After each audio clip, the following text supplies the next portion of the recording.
honey. Thank you.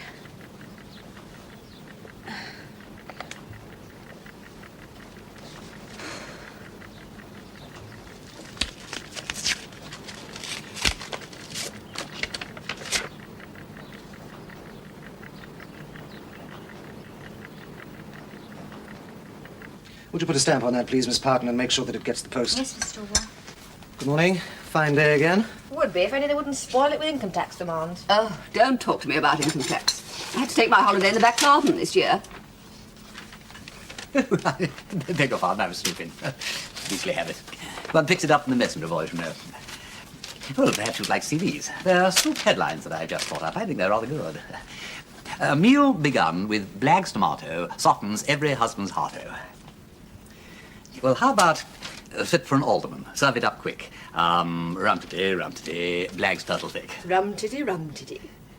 Yes, I shall have to work on that one. Do you want the other one, Ty? Well, perhaps I'd better work on both of them. They always ask for money at the wrong time of the year. What do they do with all the taxes I pay them? The whole thing's iniquitous. And as for the last budget... All right for you, old lad. You can afford to chuck your quids about the office 50 at a time. Dare say the income tax Johnnies would like to know where that came from, what? Why don't you shut up? Oh, I say, no offence meant. Now taken, I hope. Oh, His Highness got out of bed the wrong side this morning, didn't he? Money's a sore point with us all. Let's talk about something else. Still, no need to take on like that. You don't care for Mr. Tallboy. And I don't like his lady friends. Lady friends? Well, I'm not one to talk, but when you see a married man coming out of a restaurant with somebody who is obviously not his wife... No. My dear, and got up regardless. One of those little hats with an eye veil, 3-inch Diamante heels, fishnet stockings and all. And his wife's having a baby, too. Oh, Mr. Pym got to hear about it. He'd be sacked, so perhaps we better stop talking about other people's private lives. What's the matter with her? I still think it's disgusting. What do you think, Mr. Breeden? Well, I think I prefer hubbies hold those wives most dear who offer them Black's turtle clear.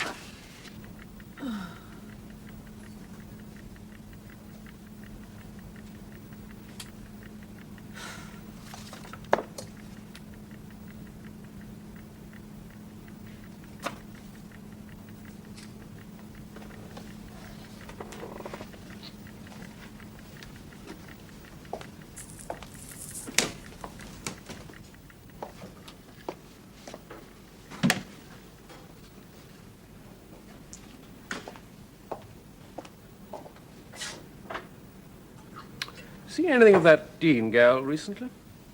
No, darling. Why? Oh, just curious. Me too. Hmm? Did you bump her brother off, Todd? Who says that he was bumped off?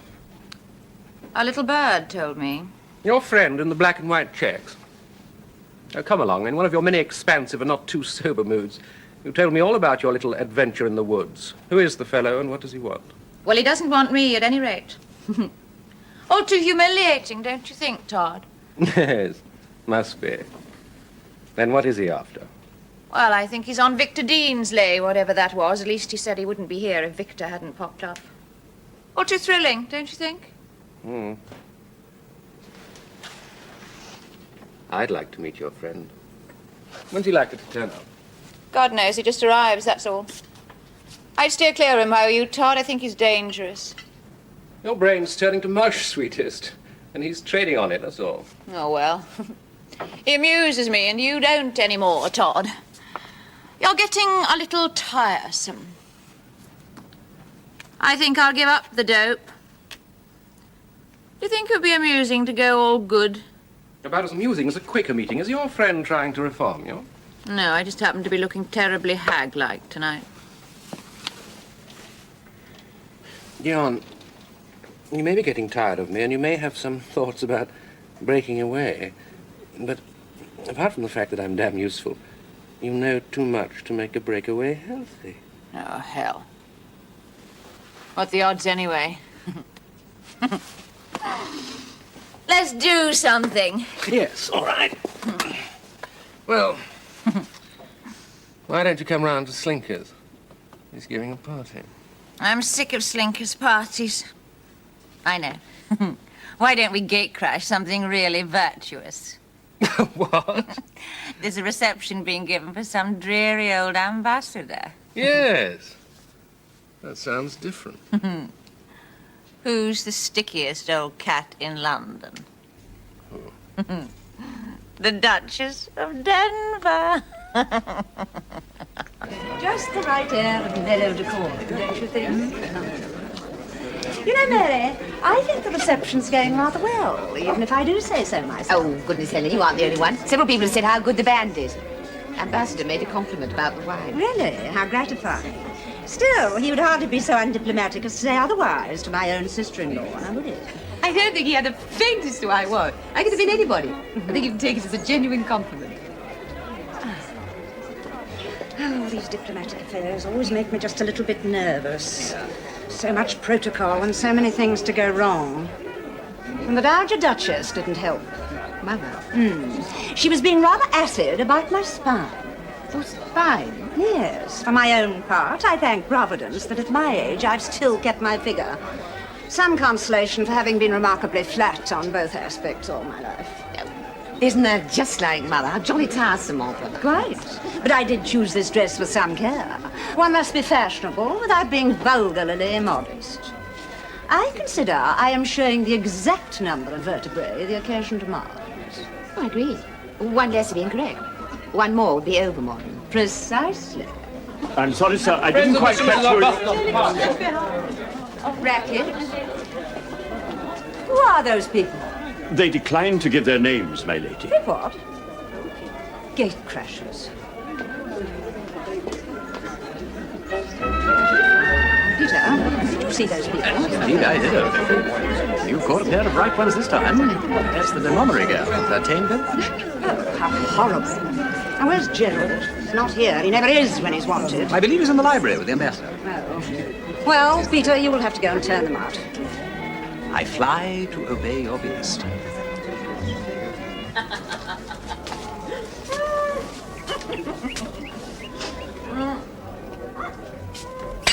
Dion, God's sake, oh, come on.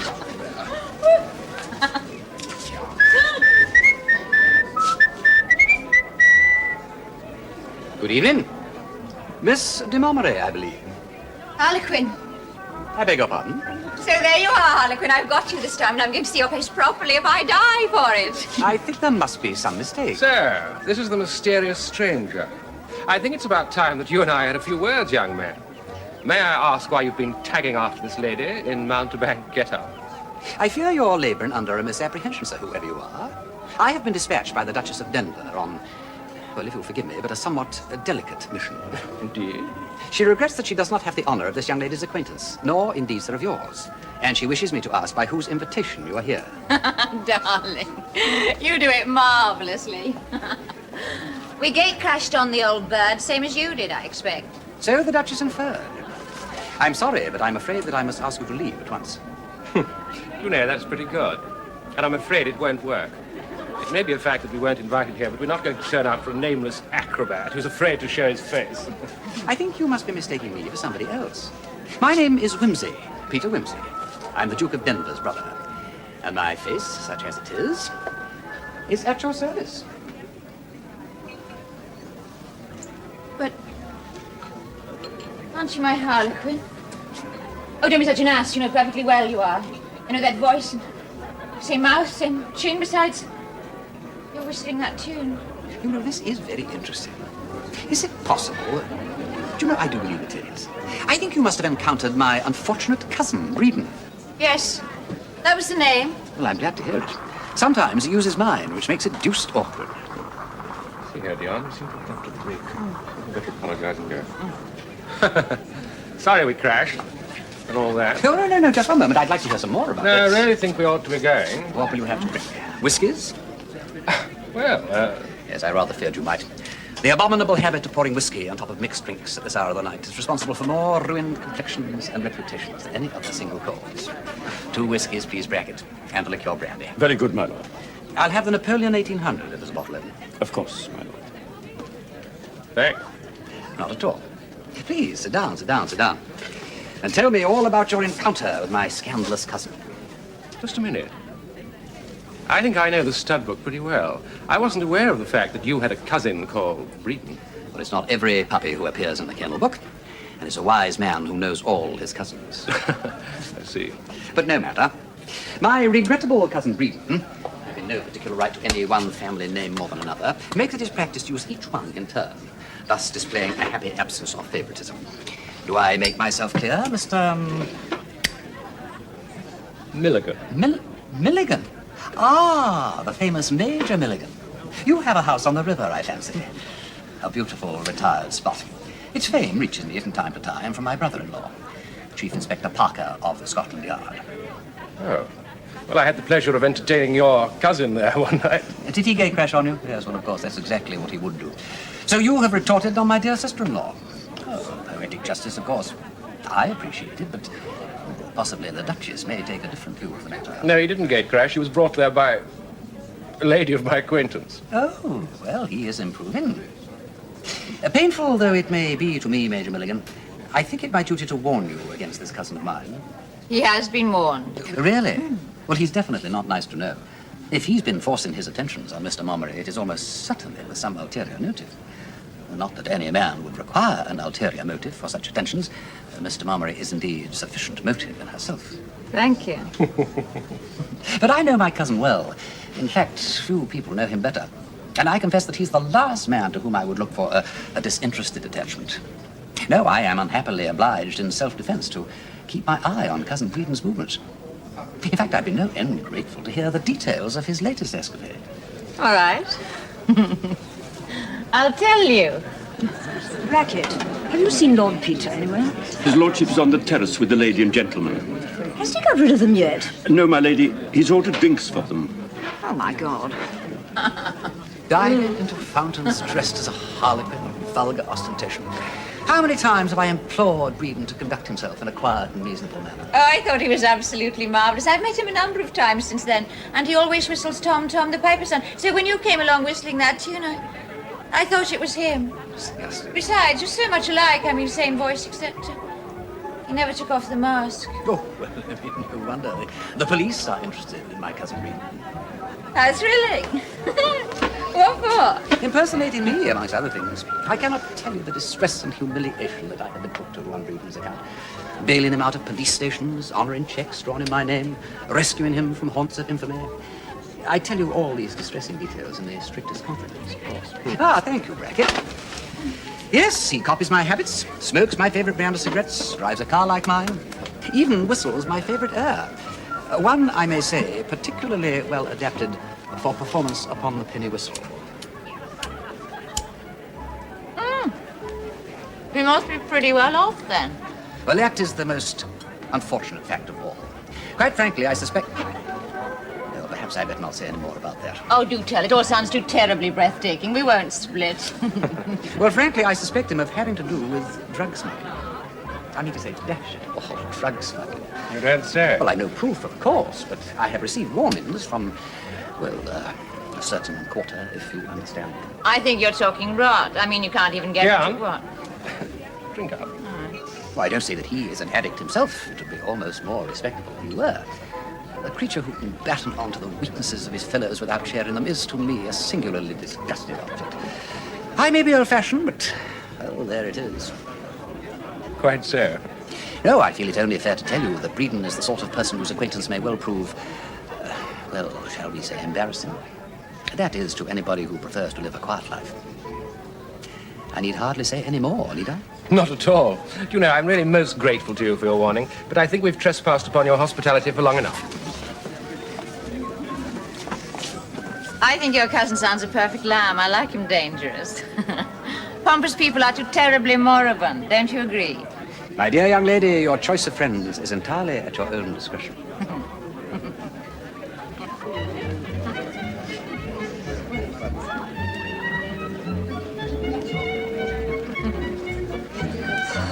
Disgusting woman. How on earth did they get in?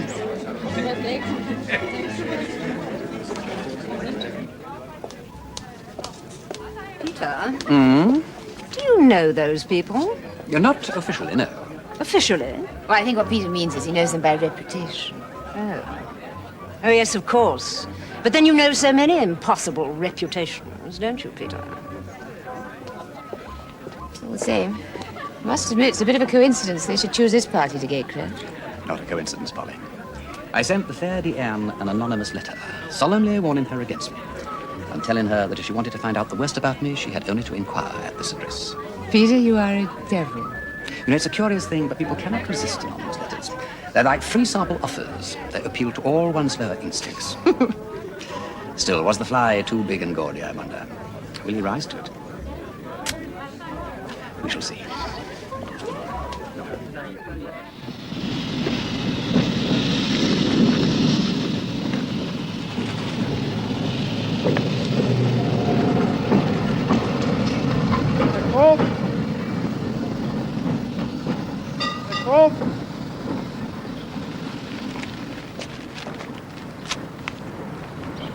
Thank you, Governor.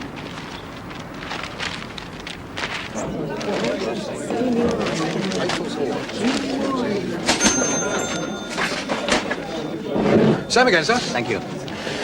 Nasty business, that warehouse fire down in the city, sir. Ooh, very nasty. Well, I was there. Well, you know, sir. Well, I'm with the Echo. Puncheon. Hector Puncheon. The editor gave me a byline because I managed to get an exclusive. Well, congratulations, Mr. Puncheon. But I thought the other papers had the report. Well, not about the cat. Cat, sir? The cat was the first to notice the smoke. She alarmed the night watchman. Saved 3 or 4 lives, I'd say. Well, who'd have thought it? Me. The animal, I mean. You see, the cat's expecting kittens. Well, I've managed to get them for the Echo. When they arrive, that is. What would they want them for, sir? Well, the readers will write in offering them good homes. It's a great circulation stunt. Dogs. Dogs. They have their off days, same as you and me. And what's more, they have their fancies. Now, I had a dog once. Couldn't abide the sight of goats. You show him a goat, he got a fit of the trembles. Oh, I could tell you about dogs. Yeah, I remember one time when I was bringing him up to run at the White City. Now, there was this bloke leading 2 goats on the street. 2 goats? What do you want 2 goats for? Should I know what he wanted goats for? Well, there was that dog of mine. He couldn't run all day. Well, nerves is nerves. A thing like a goat could upset anybody. But it's a funny thing, you know, this business of nerves. Now, my old aunt had a parrot. You seem to have had a wide experience of livestock. Oh, I have that. As I was saying, that bird had fits of nerves that would surprise you. And what do you think we had to give it to pull it round? No idea. Ginger. Birds is sometimes marvellous on ginger. Stimulates their innards. Well, better than new tracks, eh? What? New tracks. New tracks for nerves. Oh, new tracks, nothing. Not none of your patent slops. No. Strong coffee with cayenne pepper in it. That's what the bird likes. Pardon me, gentlemen, pardon me. Thank you very much. Aye. Scotch will sir now. Double Scotch. Not too much so.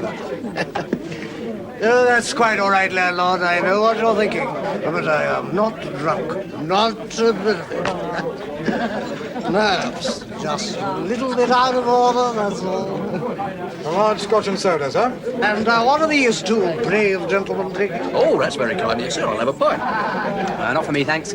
I'm just off. Been up all night. Oh, no, you mustn't say that. It's not time to go home yet. The night is still young. And you know what? I like your face. You're just the sort of fella that I like. Oh, well, thank you. Very nice of you to say so. But I really must be off. One and sixpence, please, sir. One and what? Sixpence, please, sir. Oh, very well. There you are, my good man. Thank you. Thank you very much, sir. You're good health. Sure.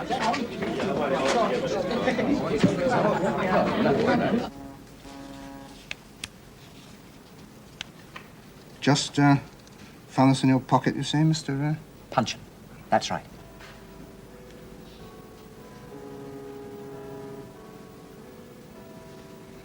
Yes, it's cocaine, all right.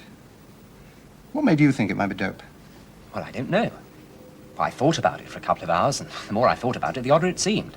So I took it round to an all-night chemist, and he told me what it was. And you can't say with certainty when you received it?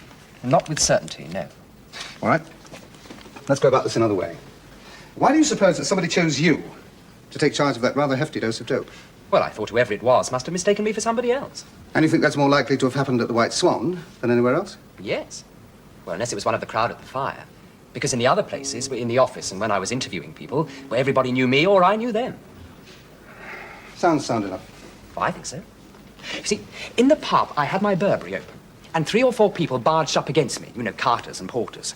And there was a little man who looked like a bookmaker's tout or something. Oh, yes, and a drunken chap in dress clothes. Ever been to the White Swan before? Once, I think. Ages ago. Well, either you must be the dead spit of some habitual dope peddler, or you must have led them to believe in some way that you were the person they were expecting. What did you talk about? Dogs. And parrots. Chiefly dogs. Oh, yes, and goats. Dogs, parrots, and goats. I see. Well, thank you, Mr. Punchel. We take care of this. You home and get some sleep, and if we need you again, I'll let you know. You, don't want this story to go in, I suppose? No, I'm afraid not. You mustn't say anything about it at present. But we're very indebted to you, and if anything does come of it, I'll make sure you have the story first, with all the details I can give you. Oh, well, I don't suppose you can say fairer than that. Good morning, Mr. Parker. Mr. Punchel. Dogs, parrots, and goats.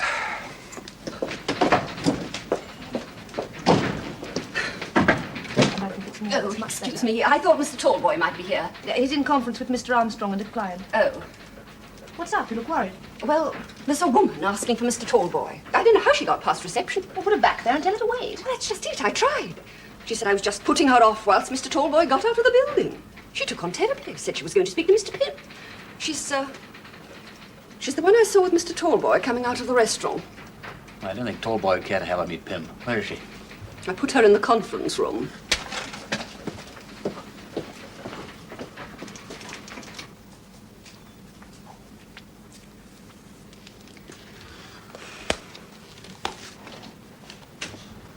Hello, hello. I understand you're waiting for Mr. Tallboy.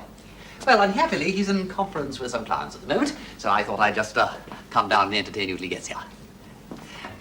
Will you smoke, Miss, Vavasour. Miss Ethel Vavasour. Are you Mr. Pym? Oh, good Lord, no. No, I'm a very unimportant person.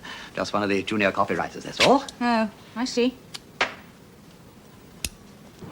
You're a pal of Jim's. Mr. Tallboy's? No, not especially. They told me there was a very beautiful young lady waiting for him downstairs, so I thought, what ho, why not buzz along and cheer her weary hours of waiting, what? I'm sure that's frightfully good of you. What I expect you mean is Jim sent you along to see if you can talk me round. But I can tell you this.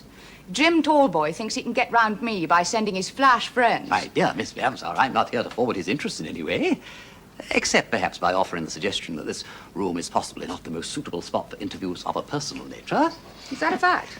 But if a fellow won't answer your letters or come to see you, and you don't know where he lives, what's a girl to do? No. Oh, I feel how unkind, how abominable. But there, when a fellow's telling a tale to a girl, it's one thing. And when he's got her into trouble, it's another. I see. The girl doesn't hear so much about him marrying her, then. Well, you tell him he's got to do it, see?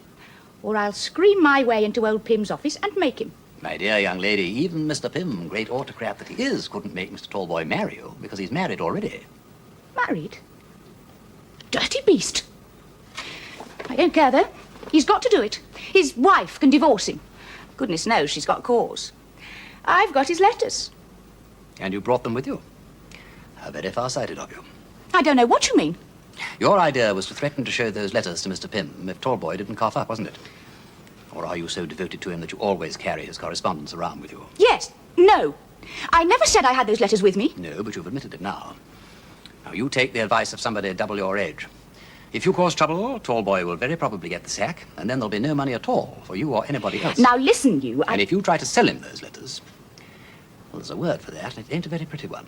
Well, that's all very well. But what about this trouble he's got me into? Are you sure you're not mistaken about that? Of course I'm sure. What do you take me for? An innocent? Most assuredly not. Well, no doubt Tallboy will be prepared to make some suitable arrangement. But if I may presume to advise you, no threats and no disturbances. And forgive me, but there are other people in the world. Ah, Tallboy! I've been entertaining the young lady in your absence. Thanks very much. Oh, my dear fellow, don't you thank me. The gratification is entirely on my side. Miss Vavasour? Well?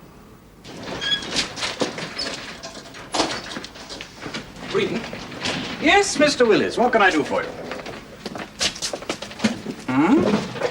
I've been speaking with Pamela, Miss Dean, and it seems that I owe you some sort of an apology. I appear to have been mistaken about you. What exactly did you have against me? I never could make out what it was, to tell you the truth. Well, I thought you were one of Victor Dean's dirty crowd and that you were trying to get Miss Dean in among them again. She tells me that's not the case.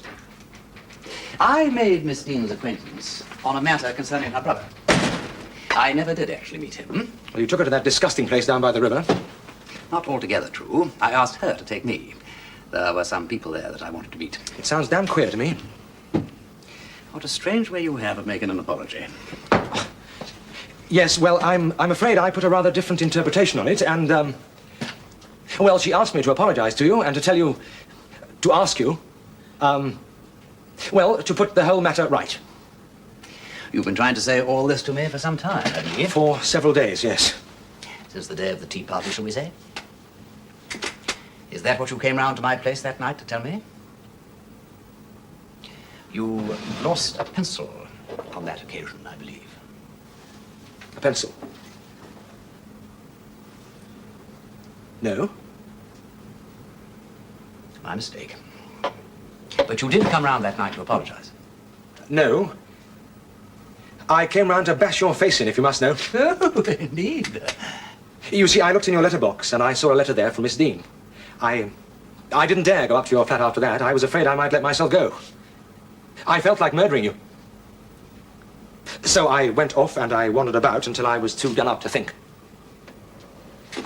How long did you stay in the hall? Only a few minutes. In the front hall, downstairs, all the time? Yes. I see. I wonder if you could tell me something about Victor Dean. What?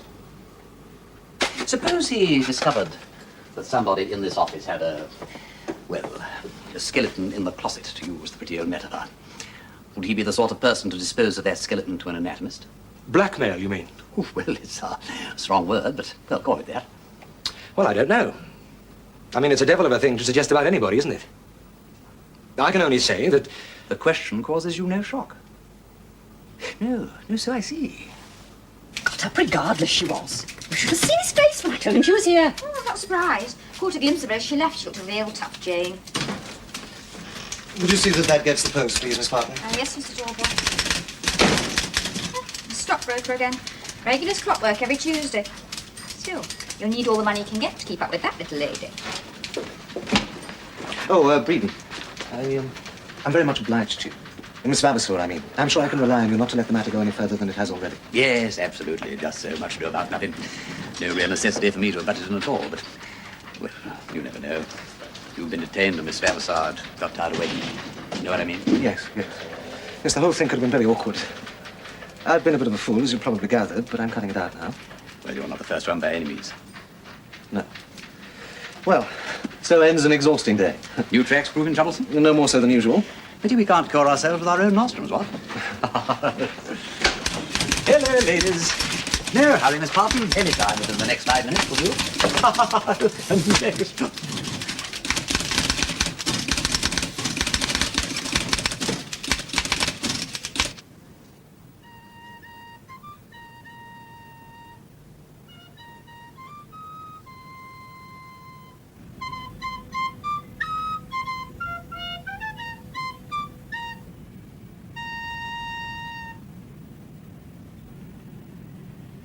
Well, since my virtuous cousin Wimsey seems to have let the cat out of the bag, I may as well take this off.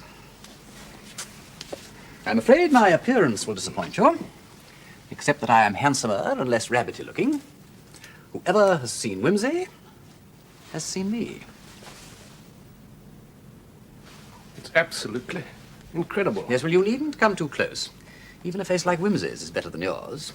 Yours is blotchy. You eat and drink too much. Well, I take it you want something out of me. People of your sort usually do. I've got no objection to being frank with you.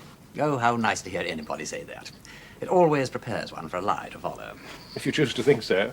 But I think that you'll find it your advantage to listen. Financial advantage? What other kind is there? I begin to like your face a little better. How do you know Pamela Dean? Pamela? A charming girl, is she not? I obtained an introduction to her through what the great public abominably calls a mutual friend. My object was purely a business one, I admit. I only wish that all my business acquaintances were as agreeable. No, thank you. What kind of business? Business, my dear fellow, connected with another mutual friend of ours, the late Victor Dean, who died deeply regretted upon a staircase. A remarkable young man, was he not? Really? In what way? Well, I thought you would know, otherwise why am I here? You two idiots make me tired. Where's the sense in going round and round each other like this? Your pompous cousin told us all about you, Mr. Breeden. You said you were a dope runner. Where my cousin Wimsey gets his information, I am blessed if I know. But sometimes he's correct. And you know perfectly well one can get what one wants from Todd's place, so why not come to the point? As you say. Is that the particular facet of my brilliant personality that interests you, Milligan? Is that the particular facet of Victor Dean's personality that interests you? 1 point to me. Up until this moment, I wasn't aware that it was a facet of his personality. Dear me, how interesting it all is, to be sure.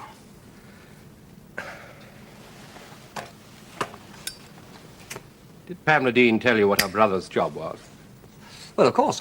He wrote advertising copy at a place called Pym's. There's no secret in that. But that's just what there is.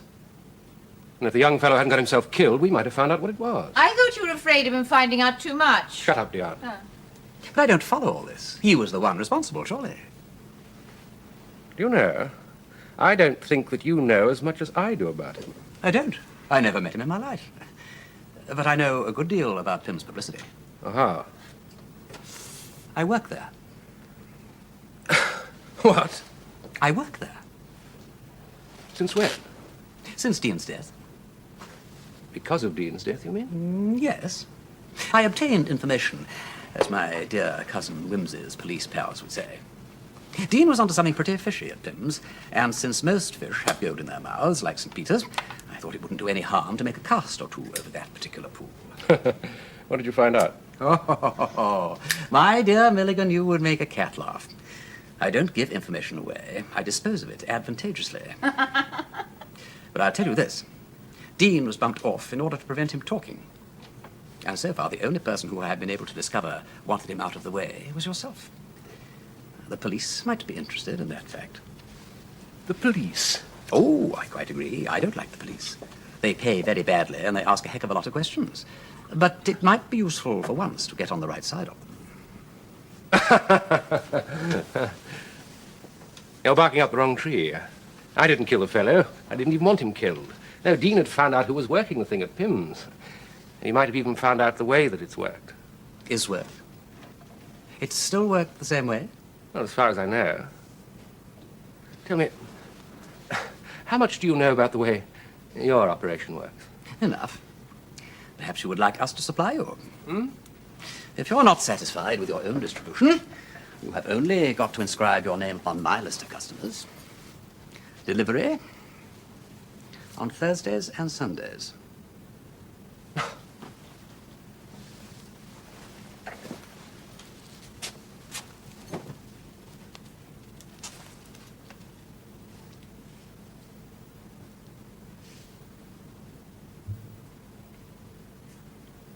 Jan, my child, would you run away and play? I want to talk business with your friend. Well, that's a nice way to treat me in my own house, isn't it?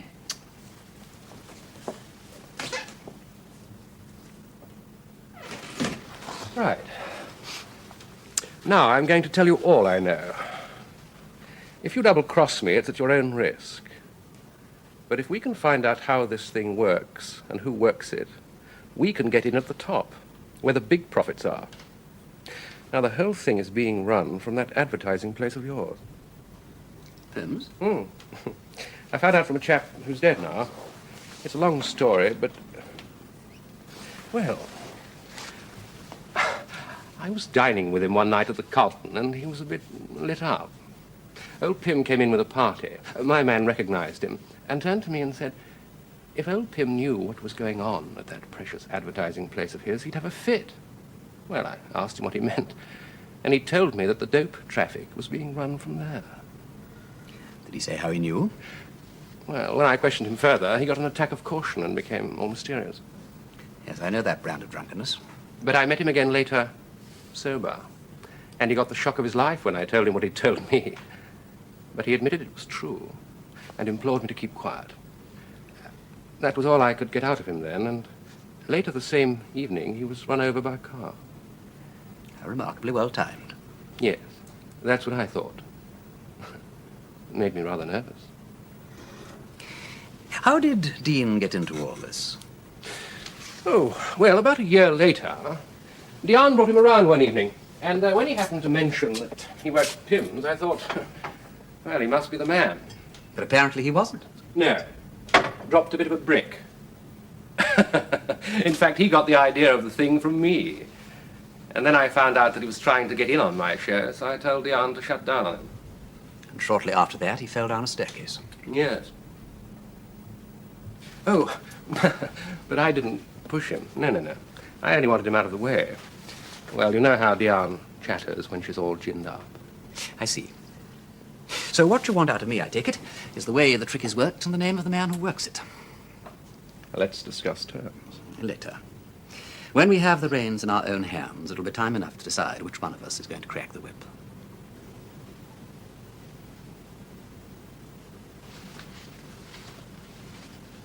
Sorry.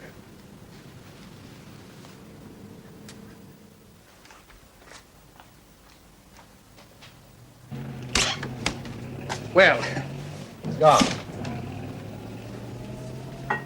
You better leave that man alone, Todd. I warned you. Not that I give a damn what happens to you. It'll be great fun seeing you come to smash. Keep off that man.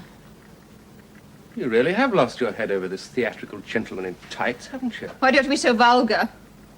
I'm frightened, that's all. Unlike me, isn't it? Frightened of that, crook? Really, Todd, you are a fool sometimes. You can't see a thing when it's under your nose, can you? Written in letters too big for you to see, I suppose. Oh, come on, just because you couldn't quite get off... Get off with him. I'd rather get off with the public hangman. Yes, I dare say you would. Any new sensation for you? Oh, come on. What do you want, a row? If so, I can't be bothered to oblige. No, I don't want a row. I'm finished with you, that's all. Cold. I'm going to bed. Todd. What? Did you kill Victor Dean?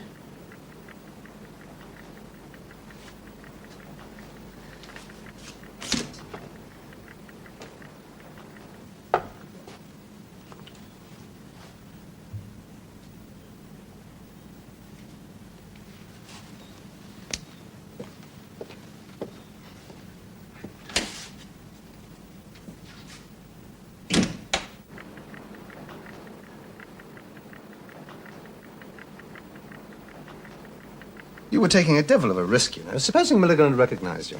I'd already prepared his mind to accept a striking resemblance. Still, I wonder he didn't see through it. I mean, family resemblance doesn't usually extend to details of teeth and so on. I never let him get near enough to study details. Oh, you see, that should have made him suspicious for a start. No. I was rude to him about it. He believed me simply because I was rude. Everybody suspects an eager desire to curry favor, but rudeness, for some reason, is always accepted as a guarantee of good faith. The only man who ever managed to see through rudeness was St. Augustine. And I don't suppose Milligan reads the Confessions. Well, no doubt you know your own business, Peter. But have you traced everyone with whom Punchon might have been in contact? Everyone. Except this drunk gent in evening clothes. He hasn't been back. For the past week, I've had tactful, discreet and experienced men draping themselves all over the brow of the White Swan, chatting to all and sundry about dogs, parrots, goats, and other dumb friends of man. And not one of them has been given a mysterious packet. I say, look here, Peter. Do you really believe that the head of this particular dope gang is on Pym's staff? That sounds quite incredible. Which is an excellent reason for believing it. All the same, Charles, I find it difficult to go along the whole way with Milligan. I have carefully reviewed the whole staff, and so far I have failed to uncover anyone who looks the least like a Napoleon of crime. Let's get back to Dean's murder. Could it have been an outsider? Some member of the gang, perhaps, who thought that Dean was on the point of splitting on them? An outsider could easily have obtained access to the roof. But that does not explain how he got the catapult out of Miss Rossiter's desk. No. Or the attack on me. Not if the same person who murdered Dean also attacked you. Meaning it could have been Willis all along. Chief Inspector Parker. Who? Mr. Punchon. Where was this? Fleet Street? Look, are you sure it was him? I see. Where is he now? Good. Stay with him. Right, come on, Peter. Where are we going? The Natural History Museum.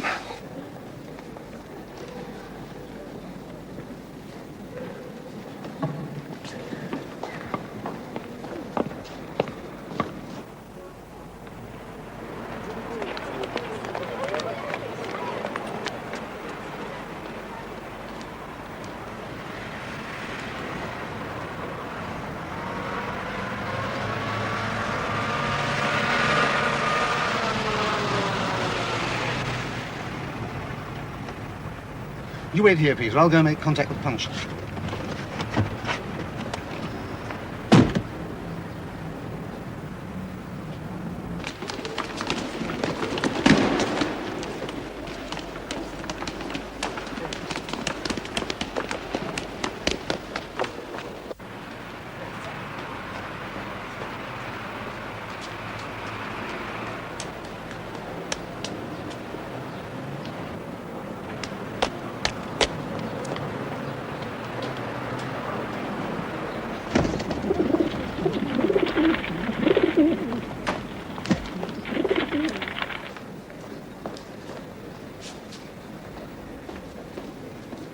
Mr. Punchin?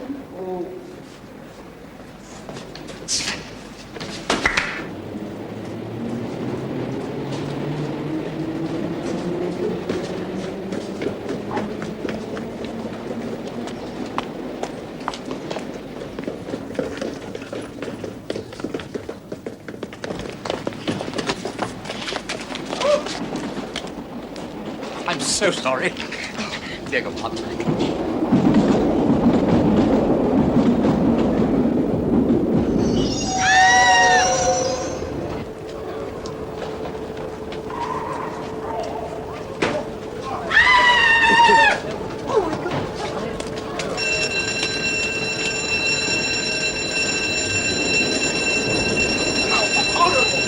Stand back.